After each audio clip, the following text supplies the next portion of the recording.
You're watching the Chaos Protocol on Transplanar RPG, an all-transgender, people of color-led dark fantasy TTRPG show set in an original non-colonial, anti-Orientalist multiverse. If you like what you see, please consider pledging to our Patreon to support the show and get access to a patron-only after-show, early podcast episodes, GM notes, character sheets, and even the chance for your tabletop OC to cameo in our series. Thank you so much for watching, and enjoy. The Chaos Protocol is a dark fantasy series that may contain content that is triggering for some viewers. Content warnings for this episode include food and eating, vast bodies of water, classism, environmental collapse, crashes, fantasy violence, blood, survival and scarcity, and monsters and monstrosity. Arc 4, Episode 3. The Story Lies. From Waiting for the Moon to Burn by Connie Chang.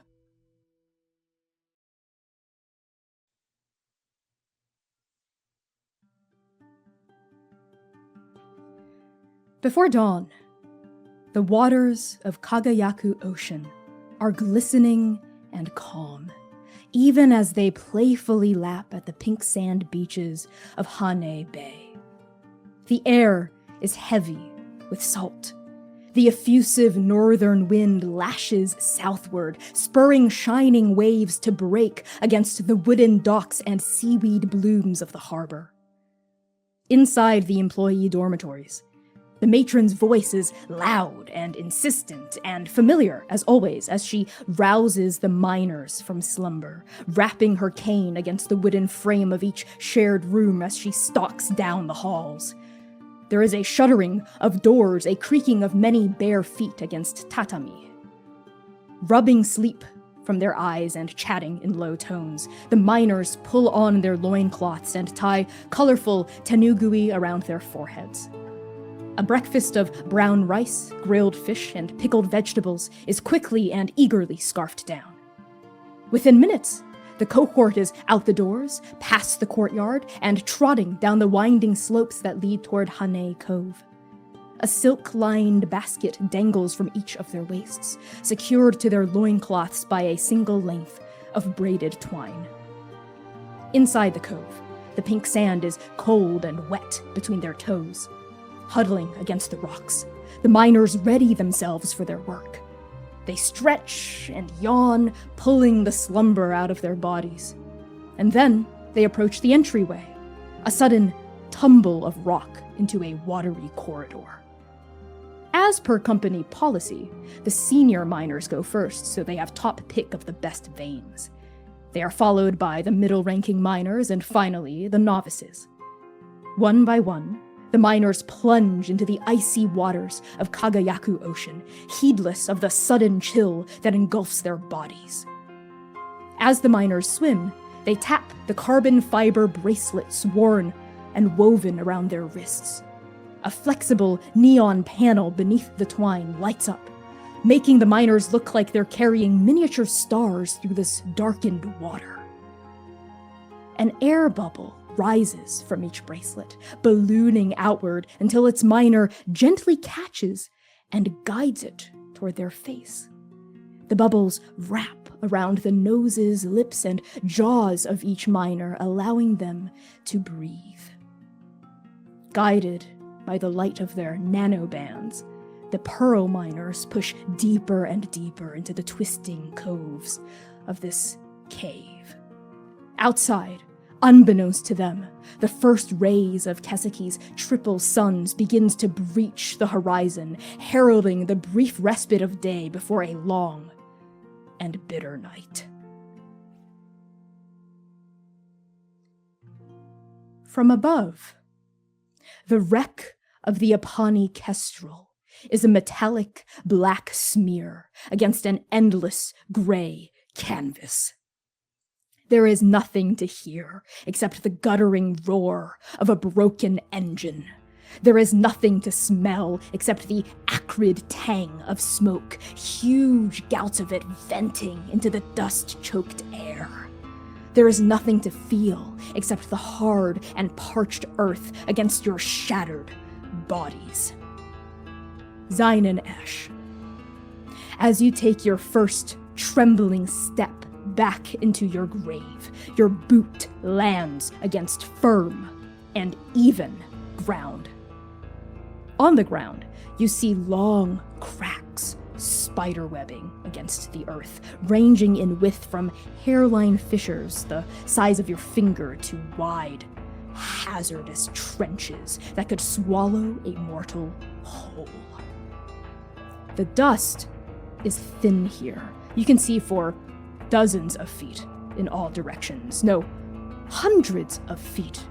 Thousands. Because the earth is flat and level with no hills, no dips, no rises, no nothing for miles and miles and miles in every single direction. You have no idea where you are, but you are certain of one thing. This ain't Haruna Valley. This isn't a valley at all. It is a flat and endless field. The Apani Kestrel crash-landed against cold, hard ground, and by some twisting laugh of fate, you're alive. Speaking of life, Lumièra and Seir, consciousness floods back into your bodies, and with it, pain. As you gasp into an awareness of your mangled physical form, please lose 1 hit point each. And tell me, where in the wreck do we find you, and how do you pull yourself from this crash site? Let's start with Seir. Seir used their last action to hold Xainan taut. I think Seir is under half a dozen metallic panels that were lining the engine room, as well as bits of railing that are shattered and bent in the impact that ensued from the crash. I think we find Seir huddled down with the grappling hook, the hook itself, still around both of his fists. The rope now slack as Xainan has stepped forward, and as consciousness floods back into the Son of Doom, the way he's going to attempt to escape this particular conundrum is by using, I think I'm going to describe the loss of his hit point as he's dislocated his shoulder. As there's one shoulder that's taken the huge brunt of the impact, and is also the shoulder that he was holding like a lever, Xainan taut. And as he attempts to move here,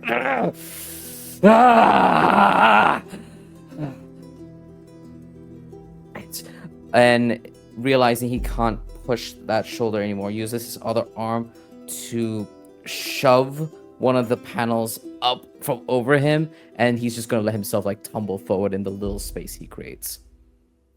Yes, Seir, you fall forward outside of this rubble, and there's a sharp, dull, aching, furious pain that rips through your dislocated rotator cuff as you fall forward. You have to put all of your weight on one other arm. Your dislocated one cannot possibly shoulder the burden.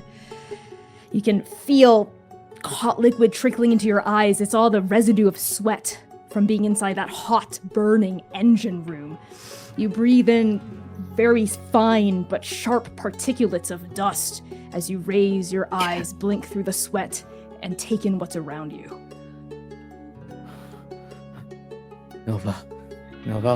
Nova, sound off! And we pan across this crash site to find Lumièra. Lumièra comes to gritting her teeth in pain. I think in the midst of all of this, when the Kestrel crash landed, Lumièra was holding on to, was bracing herself in the chair.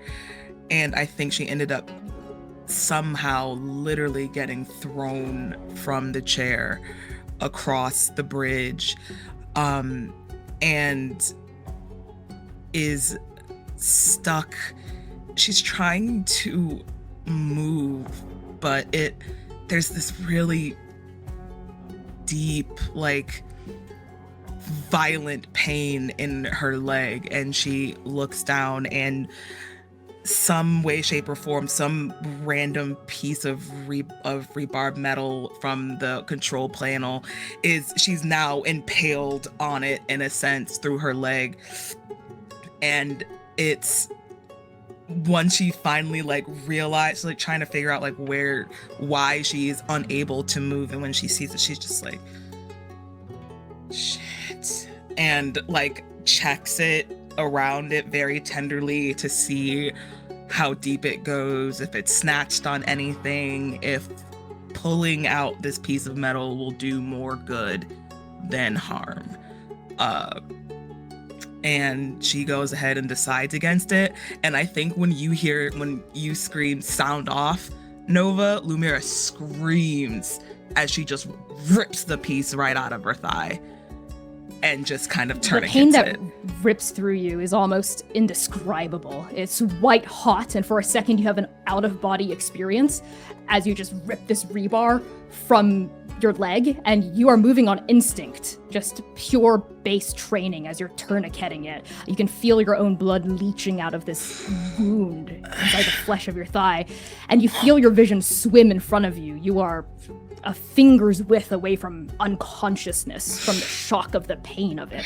You're still somewhat prone on the ground, kind of flattened, caught between the wreck and the outside of Kesseki. And as you hear Seir's voice, which sounds very close but also so far, swimming in and out of focus, a shadow falls over you, in front of you, kind of blotting out the sunless light from the horizon.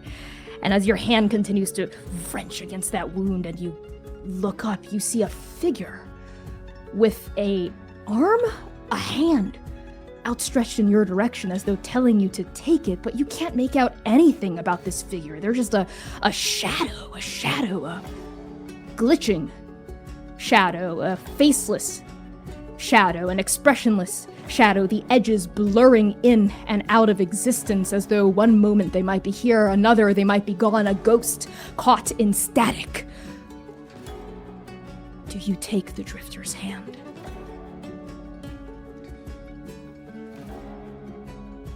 Very much like when Lumièra was experiencing the end of Tungal, right before she dipped off to trans. That hand reached out towards her then too. And much like then, it's scared but sure. And she grabs it more like the forearm of it, trying to like pull herself up.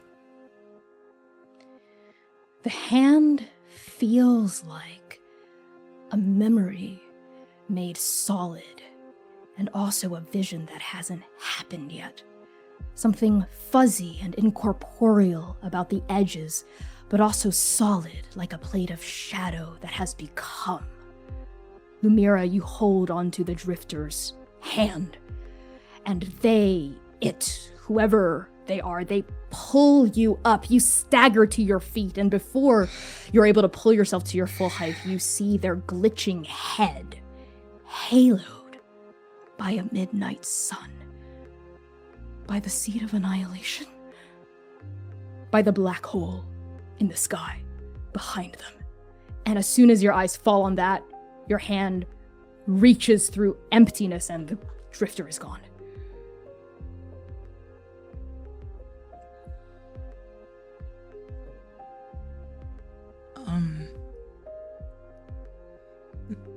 Nova. Nova?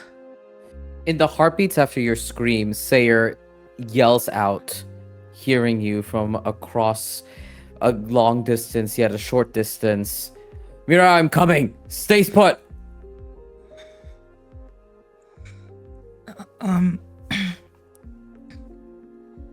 What? Okay. Did you... Can you see Xainan? As I'm running, like, shoulder dislocated, getting up and running through the wreckage, do I see Xainan? I think I'm focused There's a on lot of finding the smoke rest.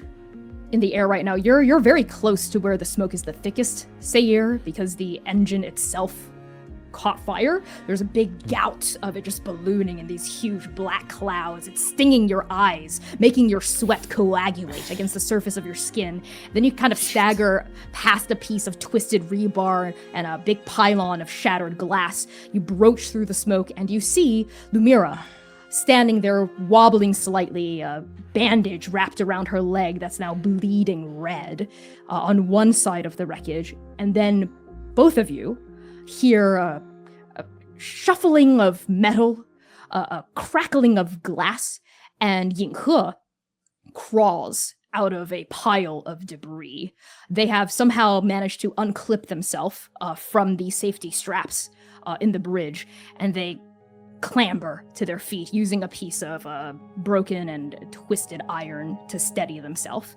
And both of you see that the arm they're not using to steady themselves is cradled gingerly against their torso and is twisted in a very unnatural direction.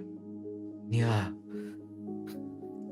Seir approaches to both of them, and any additional strength that like Yinghe needs to like stand up or clamber out, Seir obviously assists, and I think places a hand on Yinghe's cheek, and it's just like, glad you're safe. I'm okay. I've been through worse. Lumièra, there you are. I'm glad you're okay. Where's the Oracle? I'm here. And there's like a shuffling of metal as this circular droid rolls across the cracked earth. You see a little red light beeping on one end of the chassis, and as the Oracle rolls and rights itself in the middle of the three of you, you see that there is a crack spiderwebbing against the glass lens of their eye. And it's kind of the color of their eye, the red glow of it is like glitching occasionally. I'm okay. Don't look okay. Oh, I don't know if I have enough energy to levitate. I think I just have to roll. Rolling is just fine. And I think Ume is so dazed right now. Yeah. I think Seir like senses that you are not feeling like fully yourself, consciousness waning in and out. And his other arm like reaches out, and you hear him go as he pushes past the pain a little bit to kind of like tap on your shoulder to hold you a little steady. And then he looks down at the Oracle, who's trying to be brave. Kind of leans down and goes, obviously you can't roll in that condition. Come. And lowers his hand down and is like, come, I'll carry you. Oh, you don't need to carry me. I'm strong. I can Don't be do it stubborn. myself. Fine. And the Oracle slowly and shudderingly rolls onto the palm of your hand. You're surprised, perhaps, by how lightweight this droid is, despite the metal plating and the steel chassis. We'll do something about that. You did good.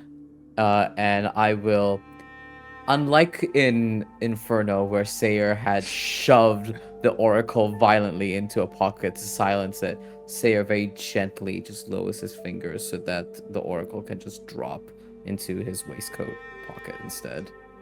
You hear a mechanical whirring and a kind of electrical chirping that almost resembles perhaps a digital cat of some kind as the Oracle settles into that pouch. And you can feel the weight of it kind of nuzzle against the side of your hip. And Seir, Lumièra, and Yinghe, that is when the three of you notice the fourth member of your party, standing a little ways aside from the wreck, Xainan Esch. You hear him first. A deep, chesty cough.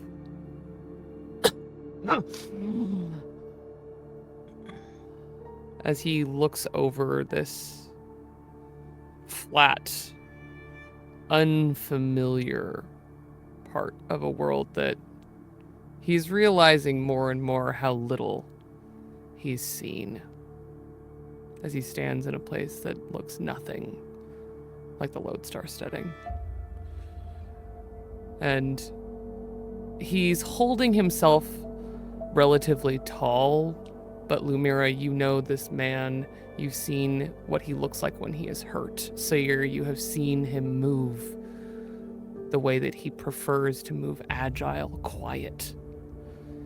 He is holding so much pain across his chest, across his ribs, where you cinched him safely. But in an impact that hard, no safety will stop. And he's got new places that he has shattered. Not visible except for the hand that he cradles so tenderly, not even aware of the pain, as his eyes try and make sense of it.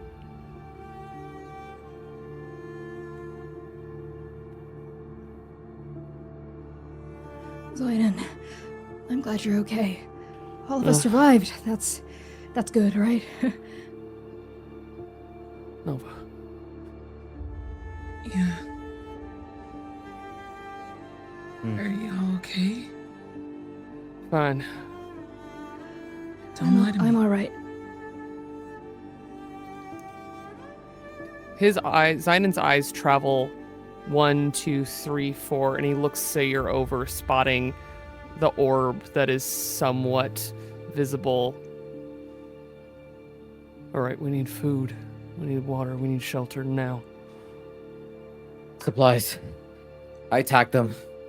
And Seir, there's a moment, Xainan, as you move over to us and Seir watches the way you hunch, the way pain zaps and courses through your chest and torso. He would have made that choice a million times to hold you taut.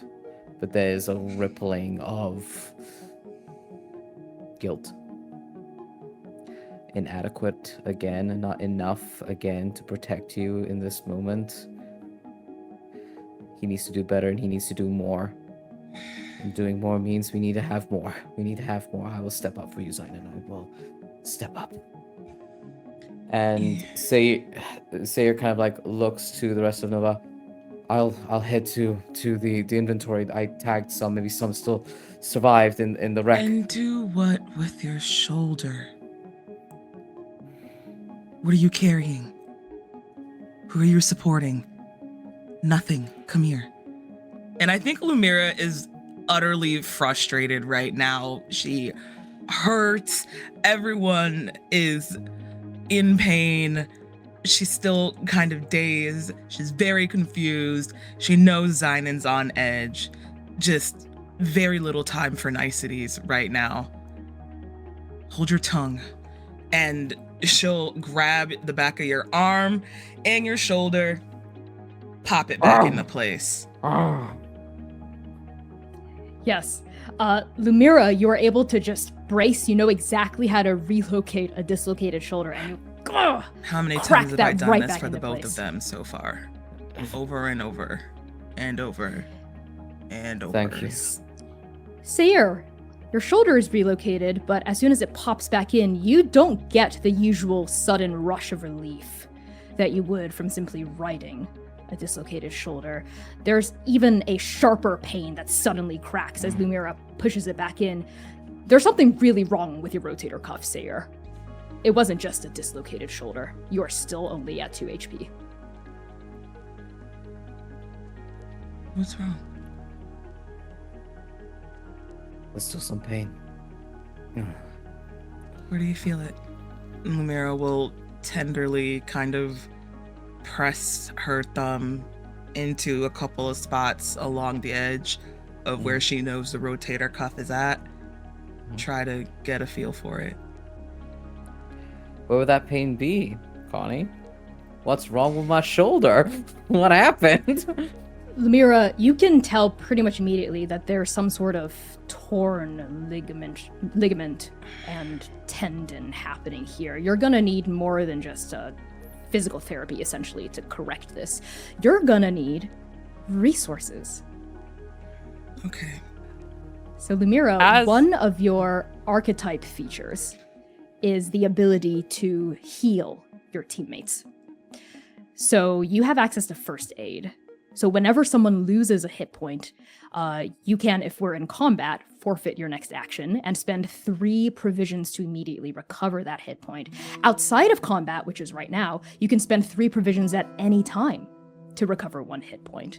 But provisions, looking around all of you, this is the broken, shattered body of the Kestrel. Back before it crashed, you had 11 provisions remaining, 9 energy, and 10 protection. I'm now gonna roll to see how much of that you have left. Let's see. Let's start with protection. Oh, that's not bad. You have 7 protection left. Let's go to energy. You have 4 energy left. Finally, let's do provisions. Oh, you have 6 provisions left.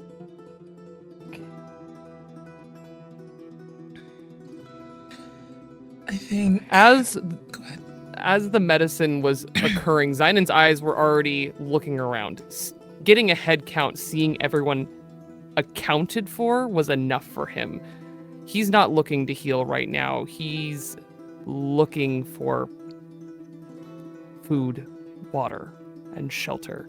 And his eyes begin to look around, and as Lumièra is checking out Seir's shoulder, he begins to fully walk back towards the areas that he can kind of make out of the Kestrel, looking for anything and thinking constantly on a loop about how much water they have lost in the last hour. Xainan, as you re-enter the smoldering wreck of the Kestrel, you find your feet guided, perhaps drawn toward those empty barrels, some of which you still see scattered about this crash site, devoid of any liquid at all. But as part of those 6 provisions you have, you notice that one of the barrels tipped onto the side, perhaps the one that Seir was using while floating in anti-gravity. You notice a kind of wet sheen on the lip of that barrel tilted onto the side of its body.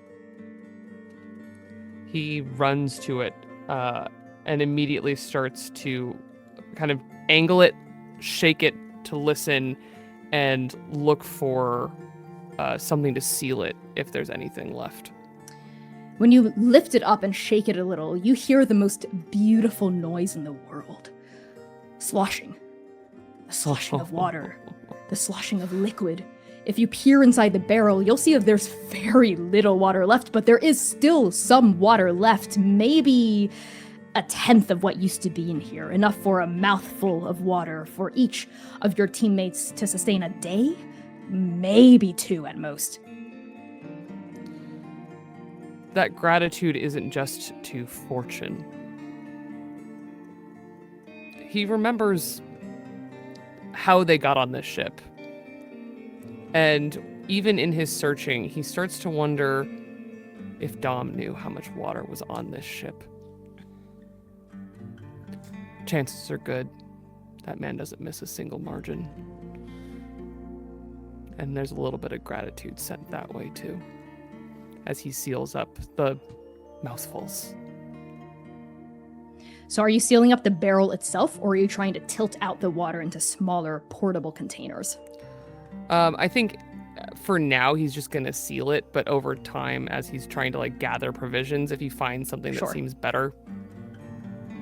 Absolutely. You're very easily able to find what used to be a lid of a barrel and kind of put it back on. Maybe use a blunt end of something to tap, tap, tap, tap, tap, like sealing an opened paint can, essentially.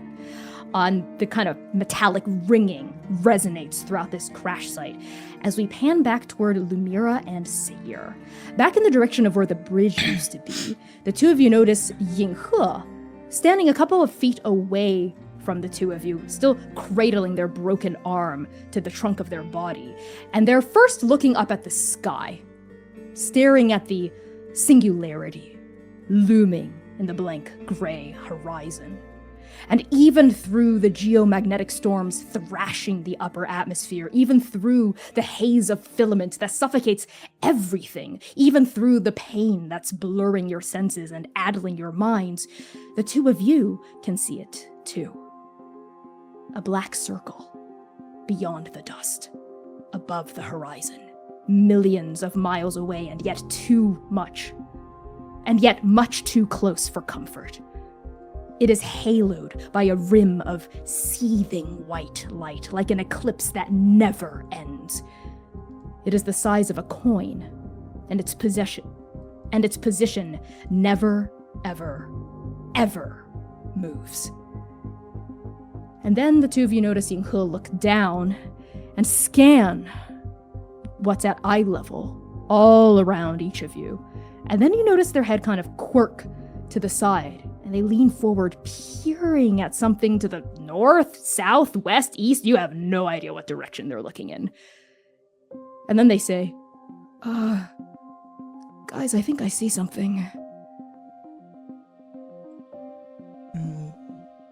Can you make out its shape? Does it look Show like me. a person? Yeah, no, not a person, much bigger than that. And Ying He lifts their unbroken hand and kind of points directly in front of them, and then sweeps their hand in a horizontal arc, in a semicircle around the crash site. And all of you realize that it's not just flat Earth that surrounds you, because curving in a massive circle around the site of the wreck, perhaps 5 or 6 miles away in all directions, is a single ridge rising out of the flat and broken Earth. It almost looks like you're in the middle of a crater. Even from this distance, you can tell that the walls of this crater are enormously tall. You have no idea what you might see if you crawl out of this basin. But there's something else. Something very strange indeed, as Ying He kind of sweeps their arm in that final arc and points directly behind where all of you are standing. And you see, 1 or 2 miles away, the wall of this crater blasted open so wide that the crater looks less like an O and more like a C. This gap in the wall is 5 or 6 miles wide. And beyond it, you can see endless stretches of that same flat and level and cracked earth that you're standing on.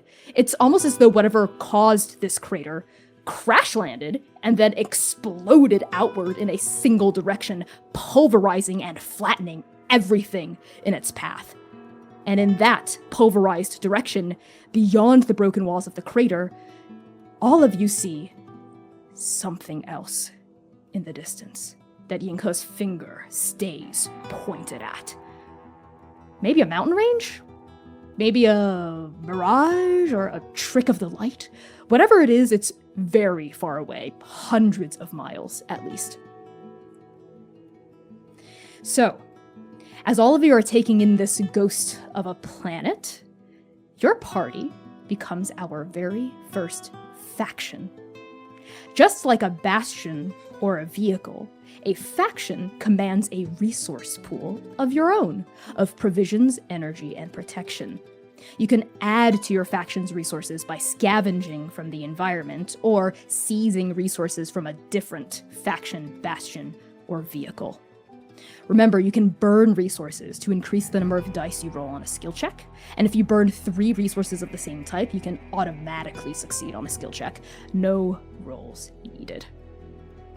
So as all of this is pointed out to you, and you notice, the broken kestrel, the strange crater, the nebulous thing on the horizon, Ying He slowly lowers their finger and turns back to you, Lumièra, you, Seir, and, a little whiles away, you, Xainan. Should we stay here, or should we try to look at what that wall cliff thing is? Maybe that other thing, but it seems even farther away.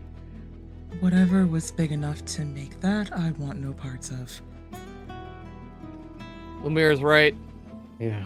Xainan kind of wanders up. Curiosity. That'll get you killed out here. We need to find a nice place to bunker down. I feel a little exposed here, if I'm honest. I agree. And we see Seir go towards his waistcoat because seeing Oblivion, that little black hole in the sky, there's a fear that wells deep inside him, seeing this crater, the explosion of it in whatever form is miles and miles ahead of us. Too many questions. I am the omen speaker. Allow me to see some of the omens. And I think Seir's first instinct here is to try and tap into that and see if, hey, in the crash, did my radio survive, Connie? The radio was clipped to your kind of like bandolier on your chest, right? Yeah, you remember the radio. You look down and you see that it is kind of cracked, sparking a little. The shell is still there, but it's broken. No. He unclips it from the leather harness and he takes a look at it, seeing how, like, I think it's like a deep crack and we see bits of sparking inside. He's like, no. Shit. And he like clips onto it, and I think he shares a meaningful look to Yinghe. I can't hear him. Shit. Hey, it's okay. It's okay. You see understanding in Yinghe's gaze for why this broken radio, of all the broken things, is causing you to react like this. They rest a hand on your uninjured shoulder, a gentle and firm and reassuring hand. It's okay. We'll fix it. Eventually. I have to. Damn you, old man. And as he says that, clearly not to Xainan, and not to anyone here present, but to a radio on a dead planet. And as he kind of like keeps it clipped to that leather harness, Seir regulates himself, like holding onto maybe Yinghe's elbow. All right. If we're going to move, we're going to need food. And I tagged some of the items. Maybe it survived. Maybe some of the canned ones survived. And I gathered stuff too before the crash. Great. Same. Okay, Strike Team Nova.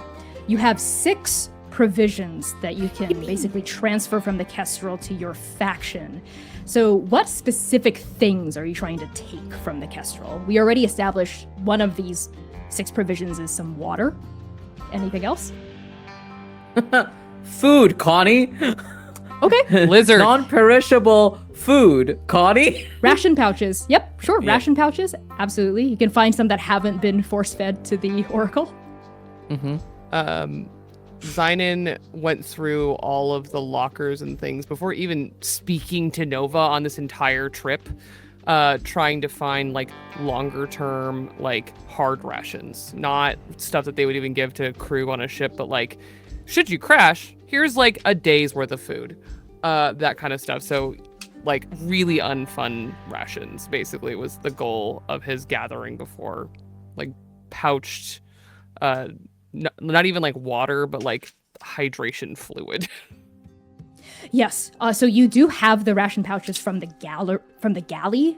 Perhaps a couple of those left. And Xainan, as you kind of scrounge around the refuse and the waste, you're also able to find a few hard ration blocks.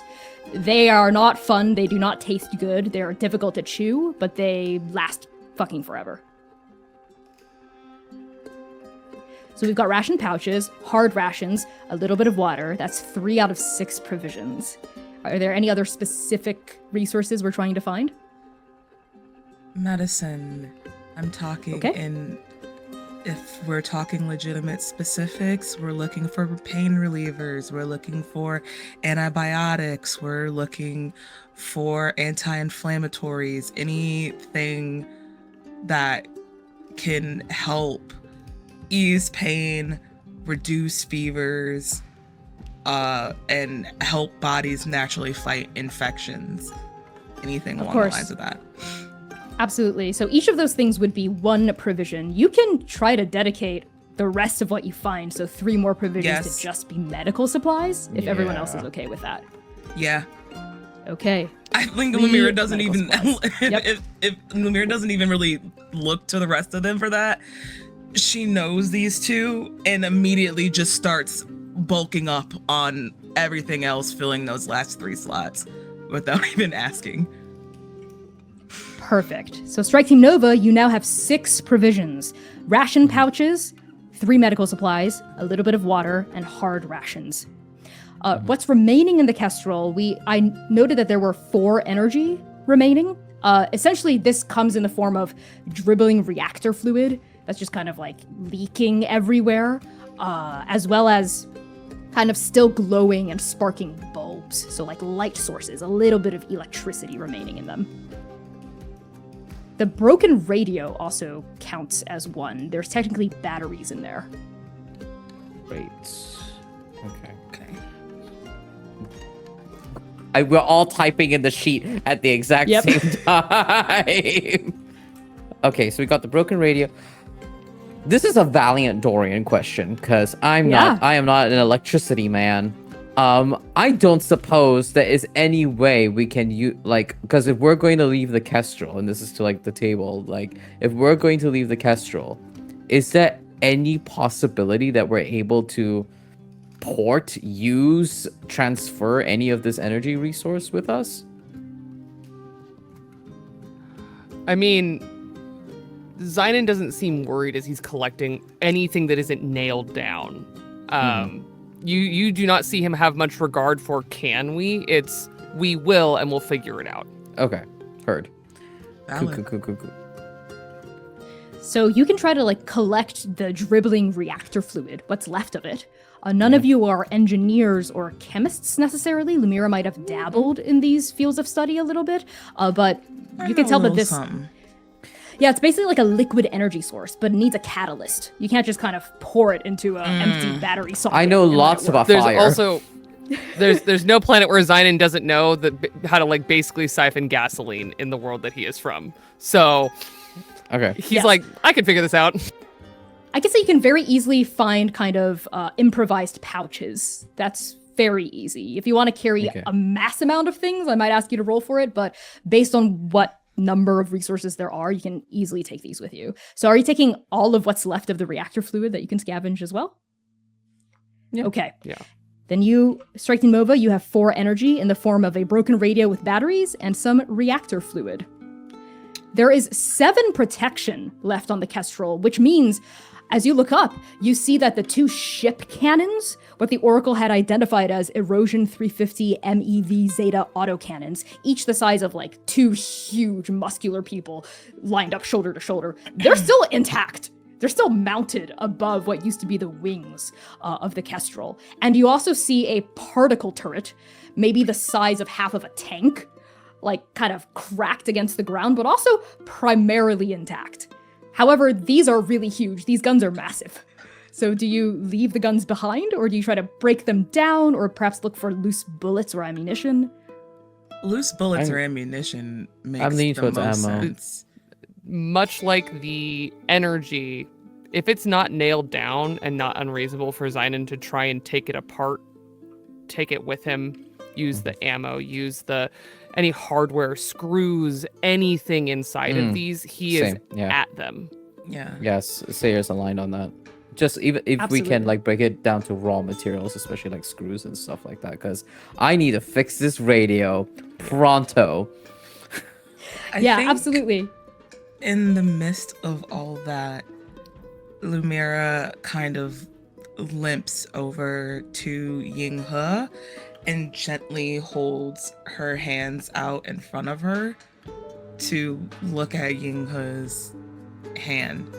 Like, she can tell that it's broken pretty gnarly, but trying to see if there's anything that she can do, looking for random pieces of metal to try to make like a makeshift splint or something. That's very interesting. Yes. So instead of just burning provisions to auto heal, you can do kind of a makeshift splint in this moment, which will help accelerate the healing over time. If you're not able to use resources right now. So you're able to very easily find like a piece of like metal or wood or something and a bit of rope or twine or gauze and set the arm. So it's not just hanging limply against their torso for you. Yeah, I'll do that for now till we can get more settled and I can take a deeper look at it. Of course. In the meantime, Seir and Xainan, as part of the protection, I'll say you can work at dismantling the autocannons and scavenging pieces from it, but that's going to take some know-how because neither of you are very experienced with engineering ship artillery. So which one of you is leading this?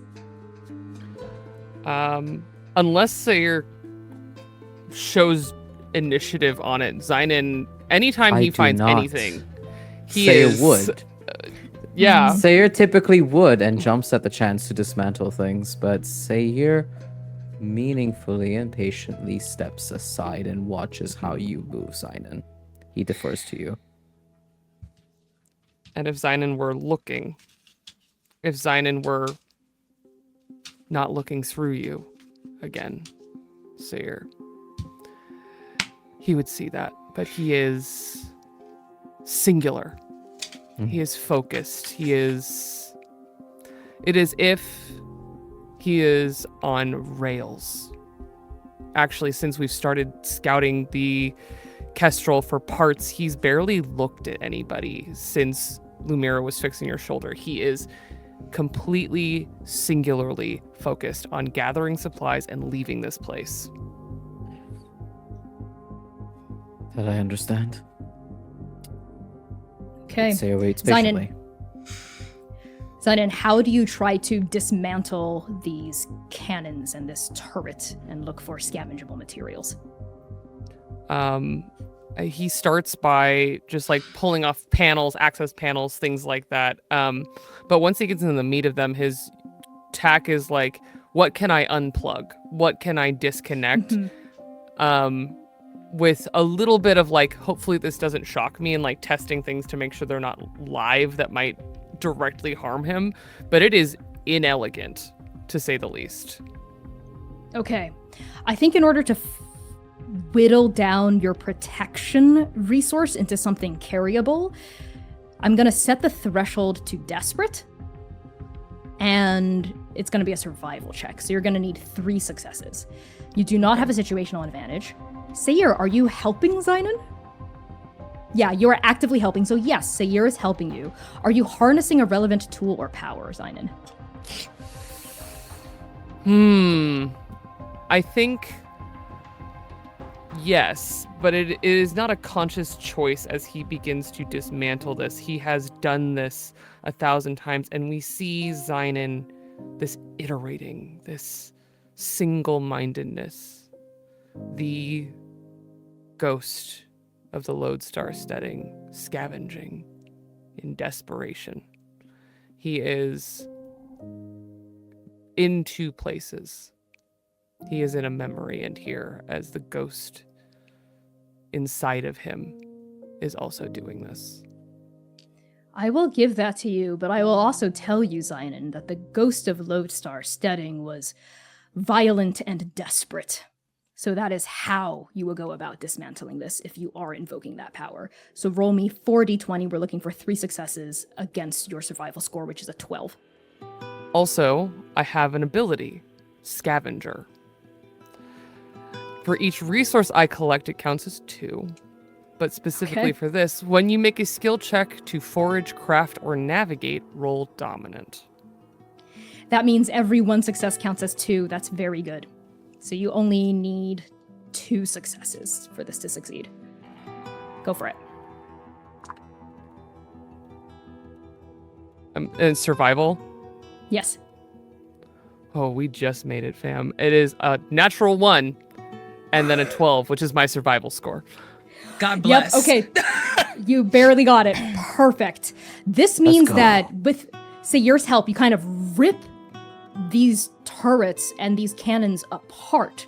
And you know, Xainan, that the guns themselves are way too big for your party to carry. You would need like a huge wagon or a carriage of some sort to transport these guns. So you gotta leave them behind or hunker down here next to them.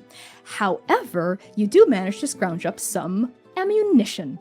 The autocannons in particular are ballistic. So you get like 2 reams of bandoliers worth of like huge cannon-sized bullets, like really big ones, that you're able to carry with you. I'm going to say that that counts as most of the 7 of the protection from the Kestrel.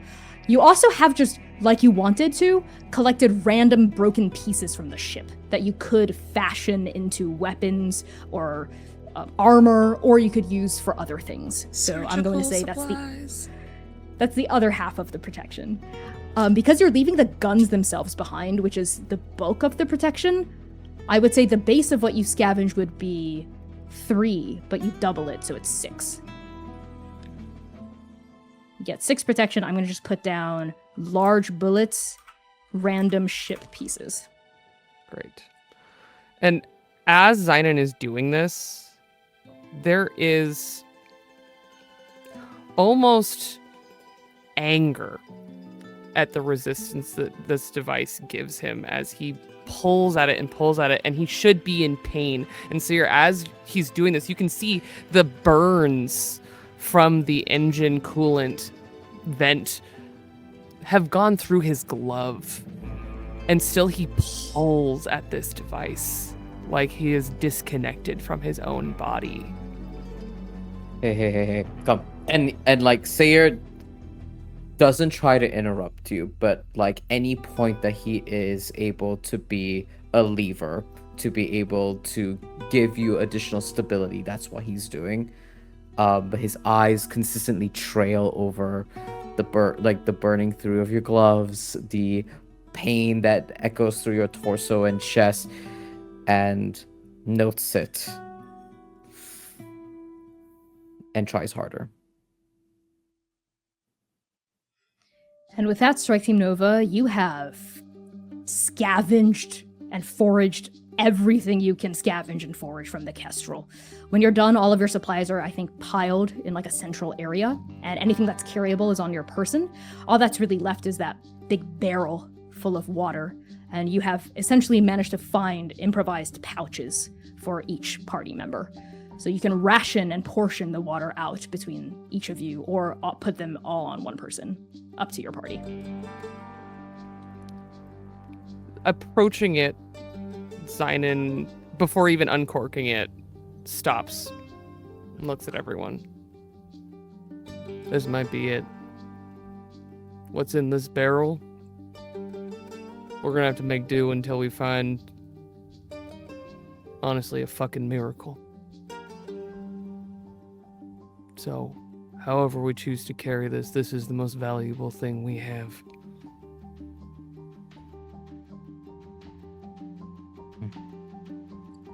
Understood.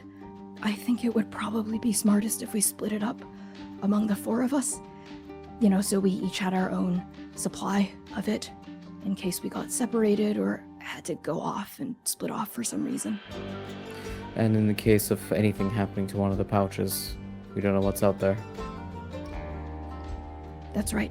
So we're kind of spreading out our supply, not putting all of our eggs in one basket, so to speak. Lumièra nods blankly. She's uncharacteristically quiet. Her eyes have not left that massive black hole that sits in the sky.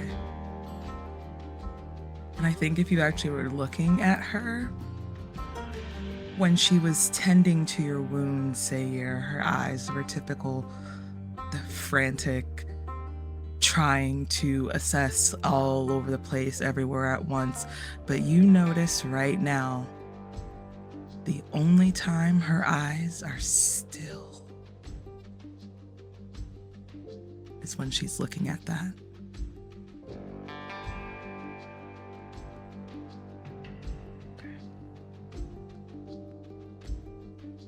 Seir steps closer You're to right. you.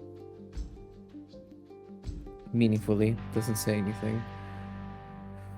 Right. Where to now, Zai? Which way to find who you're looking for?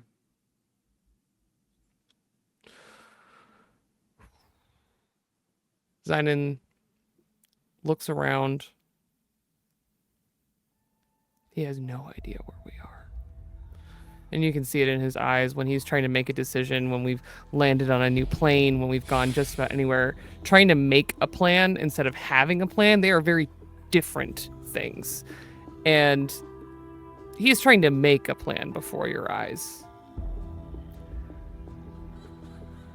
Honestly, we should get our bearings, and then we'll see what we can do. Maybe get that radio working. You see Seir's pupils almost constrict, like into almost a slit. That is something he wants very badly, and you can tell he wants it really badly. He says, if we can hunker down, I can try. And he looks ahead, realizing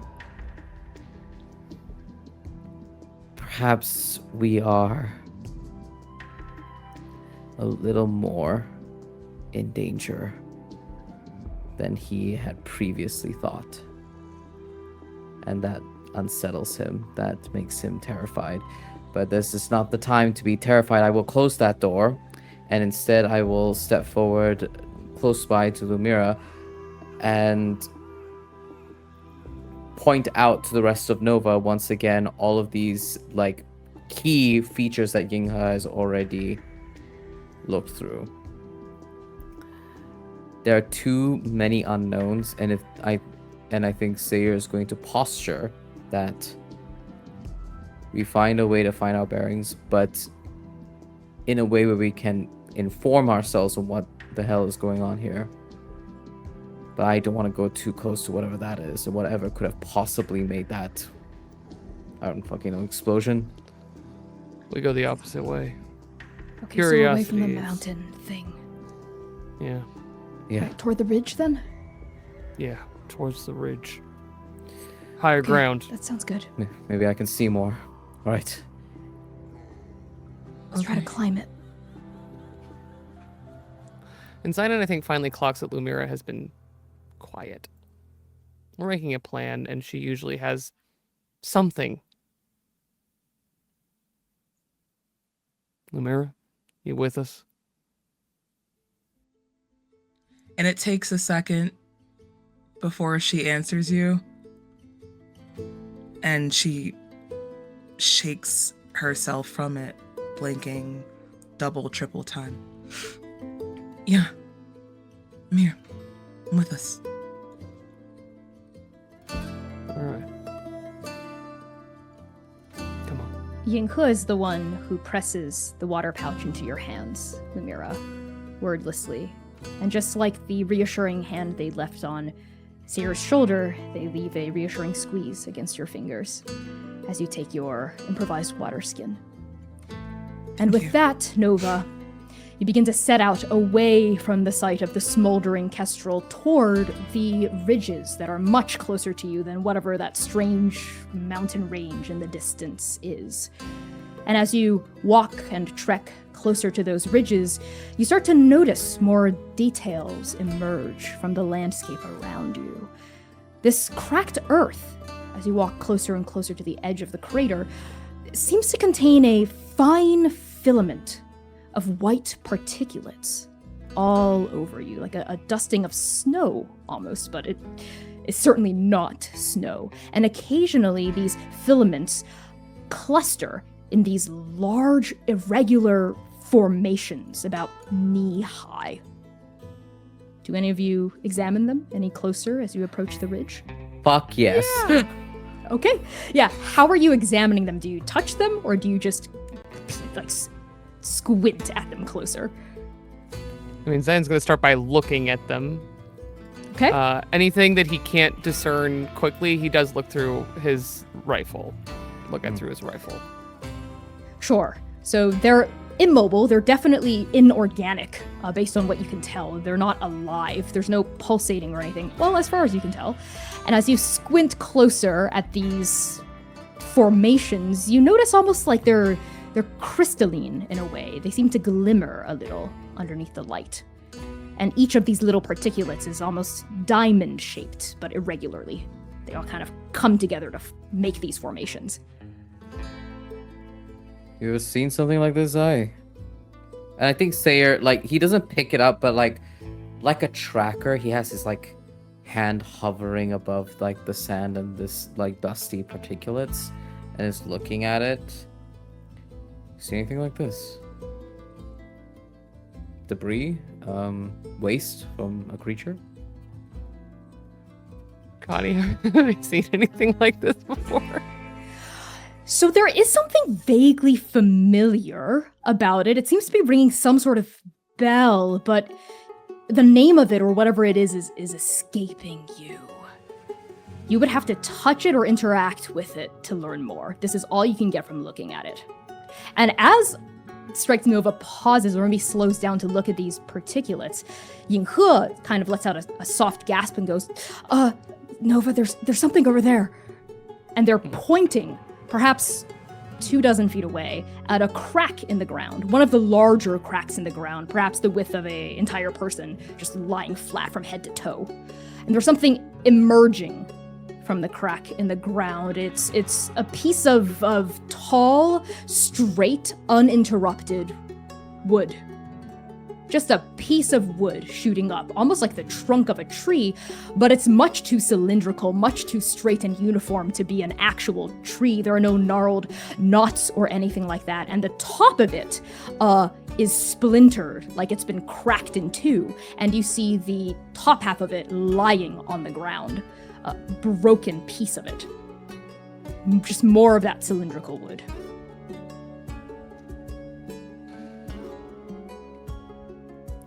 Now, Connie. Yes, Seir. The ground is like this, like cracked wasteland, like really dry earth. Extremely. Right? Yep. Mm-hmm. And it's like a thick trunk that's bursting out of this wasteland, cracked ground. Is that what I'm hearing? That is exactly what you're hearing. Yes. Terrible. I hate this. Whew. And it just because this is in our surrounding periphery, it just burst out and emerged, or no, it's been there this whole time. You just didn't notice it until he got closer. Yeah, Yinghe was the one who pointed it out. Okay. No, it didn't just grow. No, it's been there actually. Terrifying. It's about 24 feet away. A little too far for you to tell details, but Xainan, you can squint through your scope. Yeah, that would be the inclination. Anytime anyone points anything out, he's got his rifle up and he is looking. Yes, you raise your rifle to your eye and you look through the scope. You look at this wooden cylindrical trunk, the splintered top of it, the broken half of it, lying on the ground perpendicular to the vertical part of it. And you notice fine grain, wooden grain, not like bark on a tree, but almost like it's been made. And you notice something else too. Knob-like features coming out of the side of it, one by one, coming down, almost like they were handholds. And then, Xainan, something clicks in the back of your head. You've seen a post like this before, exactly. On the Wild Sea, you've been on top of it. This is the mast of a ship. Oh shit. Fuck off, Connie. And the particulates on the ground, that's why they were familiar. It's salt. It's fucking These are salt deposits. Yeah.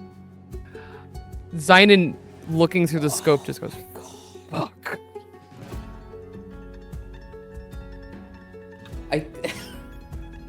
Salt of the sea, huh? And Strike Team Nova, as we pull out and see a bird's eye view of where you are. You pull out. We see you tiny little figures standing in the middle of this crater. No, it's not a crater. This is a bay. Back when there was water. And Yinghe says, I hate to bring more bad news, but is it just me, or are those mountains behind us, getting closer? We need to get out of here. Quickly. Yeah. And we're gonna cut to break there. Thank you all so much for tuning in to Arc 4 Episode 3 and Arc 4 Episode 4 of the Chaos Protocol so far. We will be back in just about 10 minutes as we go to our break. Please, in the meantime, stretch and hydrate. Make sure to check out our sponsors' links as we run those sponsored ads. And we will be back very, very soon to continue the tale. In the meantime, Spisho Bisho.